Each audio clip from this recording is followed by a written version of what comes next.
things. The first is, I have to apologize in advance, I'm not an expert on Africa. What I'm going to offer you, perhaps it's not enough, but it's some commonsensical observations. I hope it's common sense. But sometimes it's better not to be an expert, you know, to be able to see things from slightly afar. The second thing is, I'm wearing the wrong trousers. I was fixing my bike, so I wore my old trousers, and so please don't video this part, because my wife will immediately divorce me.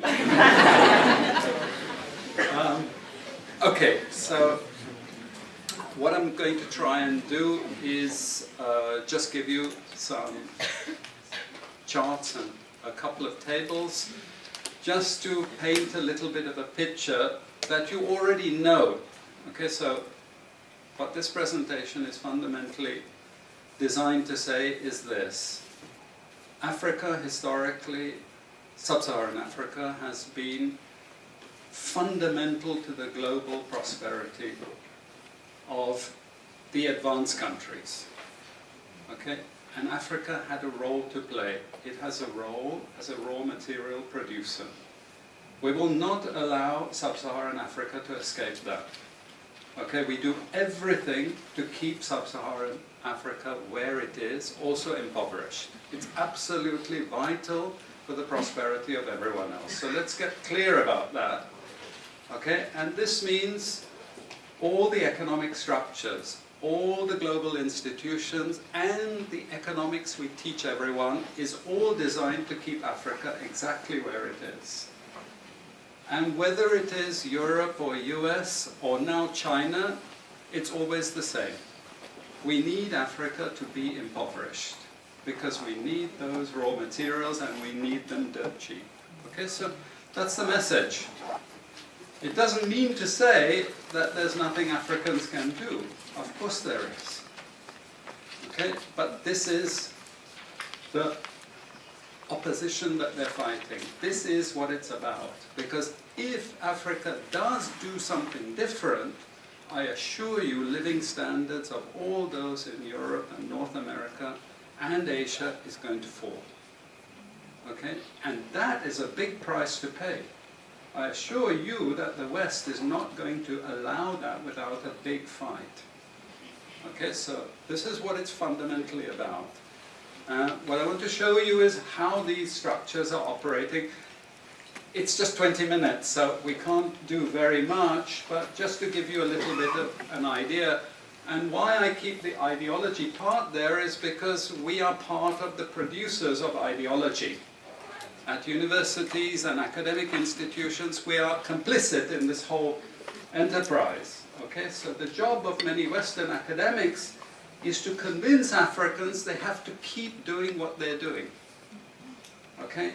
And to show them it's your fault that you're poor. It's not our fault. It's your fault that you're poor. You know? So this is what we do in academic institutions, and I want to show that as well. Let me just start. This is what it's basically about, so you know what it's about. But I want to just show you the extent to which Africa is specializing in the production of raw materials and basic agricultural goods. We know the basic forces that have caused this underdevelopment. We know it's colonization. I will not discuss that very much because my colleague speaker is going to go into some aspects of this.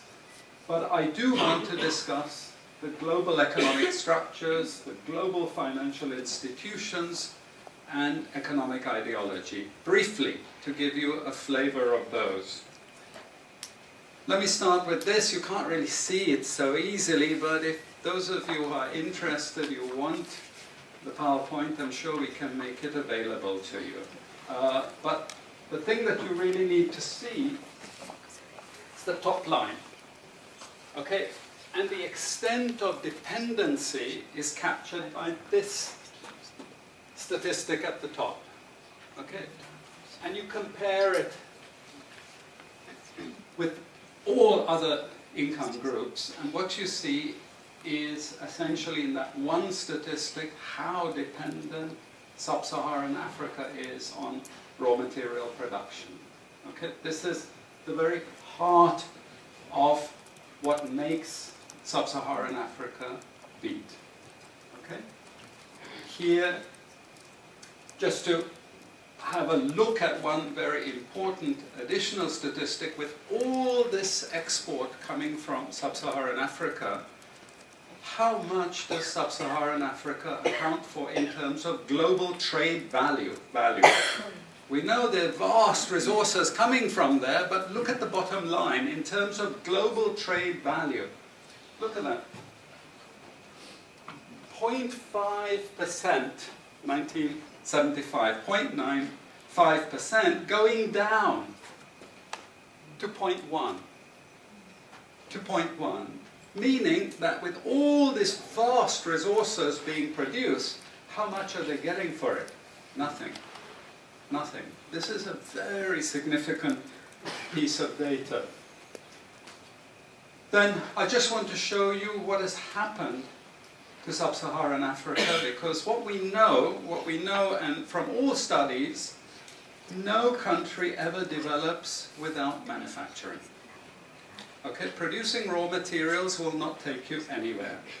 Producing basic agricultural goods will not take you anywhere. And let's have a look at how much manufacturing activity takes place in sub-Saharan Africa. We can look over the last 15 odd years, 15, 20 years. And we see manufacturing has actually declined as a percentage of the total. This is percentages of total production in sub-Saharan Africa. How much of it is accounted for by manufacturing? So this figure here is 17% of the total. Most of the rest, when we talk of industry, it includes manufacturing, but the bulk of it is mining. Okay? Raw material extraction. This is the bulk of it. And here we see actually raw material extraction has stayed the same. What has caused industry to fall is the fall in manufacturing production. This is deliberate because we will never, as Western economists, as Western policymakers, we cannot afford to allow Africa to industrialize and start producing manufactures. Okay, so we will do everything to stop that. And I'm going to show you how we actually block that. It's obvious in certain ways, but it's less obvious in other ways. Now, we have actually seen periods of rapid growth in sub-Saharan Africa, misleading people, saying, oh, you know, we're now doing much better. And this has happened recently. Recently, I've had students come and tell me, we've done much better now. And you can see growth rates rose quite sharply in recent times. Now are starting to go again down. But if you look historically, the same thing happened earlier. Why? Because in these two periods, we had East Asian rapid industrialization processes. So in the earlier period, we had Japan and Korea and Taiwan. Okay, rapid growth, sucking in raw materials from Africa, driving up the prices, and then sub-Saharan African countries grew. Exporting raw materials, they grew. But after those countries finished industrialization, then sub-Saharan African growth rate again fell. Okay, but along comes China. Next wave. Okay, again, sub-Saharan African growth rises, but now China is going down. As many of you now know from the press, China is going down. But sub-Saharan Africa is going down even faster. And we're going to go back to where we were again, with very low prices of raw materials, very low growth rates, and again, the sorts of poverty that we saw once before. Because, bottom line, sub-Saharan Africa is condemned to this role. Just the supplier of raw materials, not a manufacturer. Very recent data showing emerging markets that produce raw materials against emerging markets that produce manufactures. And you can see now with the weakness in the global economy, it's the emerging markets, that's the red line, it's those countries that are suffering the most, the emerging markets producing raw materials. They're suffering the most. And here it translates into their currencies being butchered. Okay? The currencies are collapsing of these countries, and many of them are sub-Saharan African countries. Some of them are Latin American countries, okay, who also rode that same wave. They thought that raw material production was going to save them. But now they're facing terrible problems. And I'm sorry to say, it's just going to get worse in the next 2 years. It's not going to get any better. And this is what it does in terms of gross domestic product. It's the blue line you should look at. It's the blue line compared with the red line. And what we know is that blue line is really going to go down sharply in the next 2 years. Okay, so relative to the rest of the world, sub-Saharan Africa is going to suffer. Again, why? Because it's condemned to this raw material production. This is basically why. How is it condemned to that? Well, the first and most important is the economic structures. After colonization ended, we needed new structures to keep these countries where they were. Okay? And the first of those is aid. Okay? We give them aid. Aid for what? Actually, we give them aid to keep repressive regimes in power. That's all. Okay? We're not giving them aid for much more, except a little bit of infrastructure to make sure those raw materials get to the ports and aren't gotten out of the ground. But for the most part, we give repressive regimes money and power and guns to keep that system going. This is what it's fundamentally about. All the hypocrisy about transparency and democracy and bullshit like that, it's all bullshit. You know? And at least the Chinese don't enter into that bullshit. They say, we don't care about the whole political environment, we just give the money. Okay? And it's for raw material extraction, period. Okay? Number 2, and this was a very important one, still is debt.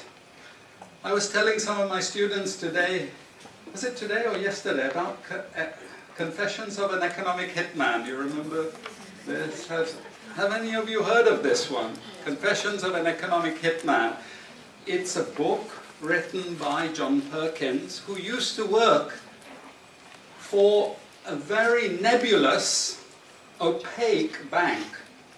No one had ever heard of this bank, but it was formed in the 1950s by the IMF, the CIA, and the American State Department. And it had only one job: to lend money to developing countries that were raw material producers in order to indebt them. Once you are in my debt, I control you. Okay? And this bank had 4,000 employees. But no one ever heard of this bank, you see. But it would go to country after country offering loans. And if the president did not accept the loan, they were killed. And he gives 2 examples of presidents who were killed when they did not accept the loan. You see, the lending is also very important to trap the country. It's very important. It's part of that process. I teach in Suriname. And Suriname in recent times had a huge foreign exchange reserve. So big they didn't need to borrow money. And then one of my students who was very high up in government, he said, you know, the IMF is trying to convince us to borrow money from foreigners. Why? I thought, duh, you know, sorry about this, but, you know, this is the game. And in the end, Suriname did borrow this money because the IMF said, if foreigners lend to you, then everyone will think Suriname is such a strong economy that foreigners are interested in lending to you. You understand? Before Lula came to power, you know, the previous president in Brazil, Cardoso, his predecessor, took a gigantic international loan. No necessity for taking the loan. Why? Because once I catch you with the debt strings, I hold you forever. You are my prisoner. Okay, so debt has been this huge spider's web which has trapped sub-Saharan Africa and keeps them held there. Aid, debt. We have a third structure which is again not known by many people, but it's something that was put in place and continues to this very day, with no one discussing it. No one says anything about it. It is monopoly buying structures. This is for all raw materials and basic agricultural goods produced by developing countries. There are only 4 or 5 Western multinationals that buy all those goods. And they collude between them. So if you take any major product, these Western multinationals, they collude between them.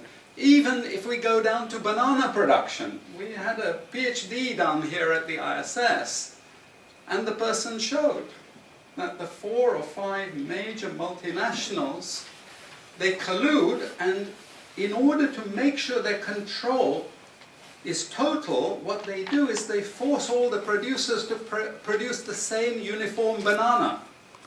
You know, the crap you buy in the West and has no taste at all. You go to any developing country, you know how a banana tastes, don't you? There's so many of them, lots of varieties, but we only market 1 or 2 types, so we have control, you see. If you don't produce at the price I want you to produce, I go to the next country. You see, we get control. So these buyers, they impose that control, and they keep pushing the prices down and down and down. Okay, this is the game. No one says anything about it. There are no commissions of inquiry to say, this is illegal, what you're doing. The WTO has nothing to say about this. But sorry to say, you know, if banana prices rose 10 times, especially for people like me who love bananas, okay, I'd protest. I like my living standards. Okay, it's the same with all the other raw materials, you see. We're all benefiting, we're complicit. We're actually complicit in this because we will protest and shout out if the situation ever changed. Okay, now we come to those international institutions. And I must tell you this from the outset, don't think of them as wicked. IMF, World Bank, WTO. We always think evil creatures, horrible. It's not. It's just economics. It's economic warfare. The rich declare war on the poor. It happens everywhere. It happens in a country. The rich control the government. Of course they do. You really believe you have democracy? Come on. You know, I mean, grow up. This is not about people living in democratic systems. What we have is the rich control. The rich set up these institutions explicitly to control the poor countries. And they don't give them much room for maneuver. Which incidentally, when the IMF starts talking of poverty alleviation, you should also understand that there's another game there also starting to play, which I'm going to come back to later. But what do these institutions do? What does the IMF do? What is structural adjustment about? It's about making sure countries keep producing what we want them to produce. We make sure they have recurrent balance of payments problems. You notice these countries never get out of balance of payments problems. You notice that? Whereas countries that never took IMF support are always out of balance of payments problems. But the countries that are continuously getting advice and support by the IMF, they're always in balance of payments problems. Why? Because that's the way we keep our stranglehold on them. And that's what we have done. we have done, the IMF and the World Bank. And they've also done something very, very important. And that is they have destroyed the self-sufficiency of these countries. Colonization started it. Okay? One of the most important things is we destroy food self-sufficiency. Okay? And the World Bank continued it. They forced most countries to eliminate all food subsidies and food support. Okay? Because once you don't produce your own food, I increase my control over you. How do we know this? Well, very funny thing happened some years ago. Not so funny, actually. It involved starvation of a large number of people in Malawi. Okay? Many of you could remember this because it was really tragic. But the Malawian finance minister, who was under terrible threat at the time, suddenly broke ranks and he said, well, you know why we had this famine? Because one of the conditions of the loan given by the World Bank was we destroyed all our grain surplus stocks. Why? Because remember, we want you dependent.